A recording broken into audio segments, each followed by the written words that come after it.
Bugungi videorolikimda sizlarga München shahar haqida qisqa informatsiya berib o'taman. Bu Bavariyaning poytaxti va Germaniyaning eng boy shaharlaridan biri.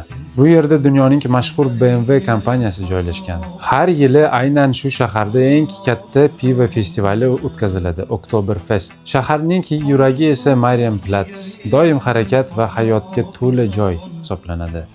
München juda toza, xavfsiz va yashil shahar. Münchendan Alp tog'lariga esa atigi bir necha soatli yo'l. Yozda odamlar Englische Garten'da dam olishadi. Bu Yevropaning eng katta shahar bog'laridan biri hisoblanadi. Lekin bu yerda yashash arzon emas. Ijara qimmat, ish topish oson emas. Imkoniyat ko'p, lekin talab ham yuqori. München shunchaki chiroyli shahar emas.